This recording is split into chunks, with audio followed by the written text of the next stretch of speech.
Assalamualaikum warahmatullahi wabarakatuh. Alhamdulillahi rabbil alamin. Allahumma salli ala Muhammad wa ala ali Muhammad. Saudara, dialog berikut ini adalah sebagaimana biasa dialog antara seorang mursyid dengan seorang salik yang disusun dengan gaya ta'lim tadbir klasik dengan tema yang dirujukkan kepada kitab I'jazul Bayan karya Sadruddin Al-Qunawi sebagai kelanjutan dari tafsir surat Al-Fatihah ketika memasuki ayat Ar-Rahman Ar-Rahim. Dialog ini tidak dimaksudkan sebagai penetapan istilah atau pemaparan teoritis semata, melainkan sebagai isyarah perjalanan pemahaman dan pengarahan suluk sebagaimana adab para ahli jalan ketika menerima makna dari nama-nama ilahi secara bertahap sesuai kesiapan dan makom penerimaan. Baik saudara, dialog ini kita beri judul tentang Ar-Rahman Ar-Rahim dan pintu Hadrat Ar-Rahmah. Maka berkatalah Salik kepada gurunya, "Wahai guru, engkau telah menjelaskan kepadaku bahwa Alhamdu adalah hakikat yang menyeluruh dan bahwa Allah adalah nama yang menghimpun seluruh martabat. Engkau pun menerangkan kepadaku Rabbul Alamin sebagai penetapan hukum rububiyah atas seluruh alam. Maka mengapa setelah itu Allah menyebut Ar-Rahman Ar-Rahim? Apakah maknanya tidak cukup dengan apa yang telah disebut?"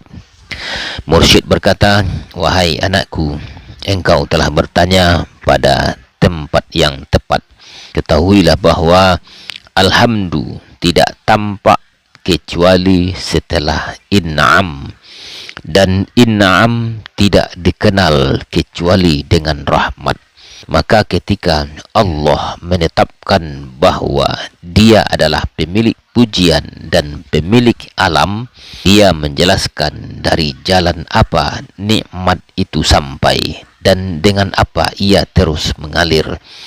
Itulah sebabnya Dia menyebut Ar-Rahman Ar-Rahim." Kata Salik, "Apakah kedua nama itu satu makna atau dua makna yang berbeda?" Kata Mursyid, "Ia satu hakikat namun dua penampakan. Ar-Rahman adalah rahmat dari sisi keumuman wujud dan Ar-Rahim adalah rahmat dari sisi perincian hukum wujud. Ketahuilah wahai anakku bahwa rahmat adalah ainul wujud, dan karena wujud itu satu maka rahmat pun satu. Namun karena yang menerima wujud itu berbilang maka rahmat tampak berbilang." Kata Salik, "Lalu di manakah letak perbedaan keduanya?" Kata Mursyid, "Ar-Rahman menunjuk kepada keberadaan itu sendiri tanpa memandang siapa yang menerimanya. Maka tidak ada makhluk baik taat maupun durhaka yang keluar dari rahmat ini. Adapun Ar-Rahim menunjuk kepada penentuan dan pengkhususan sesuai kesiapan masing-masing makhluk. Maka Ar-Rahman meliputi dan Ar-Rahim merinci. Yang satu memberi wujud, yang lain mengatur buah wujud." Kata Salik, "Jika demikian, mengapa rahmat selalu disebut mendahului murka?" Kata Mursyid, "Karena murka tidak memiliki wujud sendiri. Ia hanyalah hukum ketiadaan yang tampak dalam sebagian kemungkinan. Sedangkan rahmat adalah asal penciptaan. Apa yang mendahului dalam wujud, dialah yang berhak atas kemenangan pada akhirnya. Maka rahmat mendahului murka pada awal penciptaan dan rahmat pula yang menang pada akhirnya." Kata Salik, "Apakah ini yang dimaksud dengan hadis tentang kartu kecil dan 99 catatan?" Kata Mursyid, "Benar. Catatan-catatan itu adalah perincian dan kartu itu adalah penghimpunan. Ketika perincian dikembalikan kepada penghimpunan, yang menang adalah asal. Demikian pula rahmat. Dari sisi perinciannya ia tampak terkalahkan, namun dari sisi penghimpunannya ia selalu menang. Kata Salik, wahai guru, apakah rahmat ini berjalan dengan satu jalan atau lebih? Kata Mursyid, rahmat berjalan dengan dua jalan. Jalan sebab-sebab dan jalan tanpa sebab. Yang pertama dikenal oleh kebanyakan manusia. Yang kedua dikenal oleh orang-orang yang disingkapkan.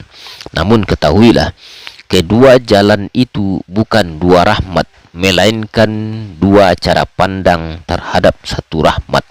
Kata Salik, jika rahmat sedemikian luas dan menyeluruh, di manakah ia hadir secara nyata? Mursyid terdiam sejenak lalu berkata, pertanyaanmu telah mendekati wilayah yang tidak dijelaskan seluruhnya dengan kata.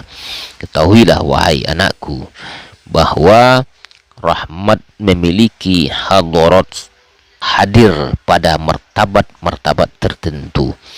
Ia hadir dalam penampakan, hadir dalam ketersembunyian, dan hadir dalam penghimpunan. Namun pembicaraan tentang hadarah bukanlah seperti pembicaraan tentang nama. Nama dipahami dengan ilmu, hadarah dikenal dengan kehadiran. Salik berkata dengan rendah hati, apakah aku telah sampai pada pintu itu? Mursyid berkata, engkau telah melihat pintunya, bukan memasukinya.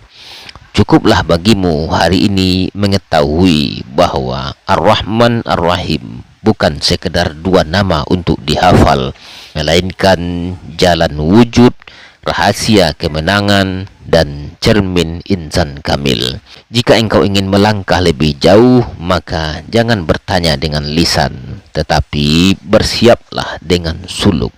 Dan di sini wahai anakku, pembicaraan berhenti, sementara perjalanan baru dimulai. Saudara, demikian penyampaian untuk kali ini. Semoga bermanfaat. Wallahu a'lam bishawab. Silakan ikuti, insyaallah kita akan masuk kepada hadarat ar-rahmah. Dimulai dari asma bergerak ke hakikat rahmah, dari nama menuju ke kehadiran, dari mafhum menuju ke syuhud. Demikian saya saudara. Assalamualaikum warahmatullahi wabarakatuh.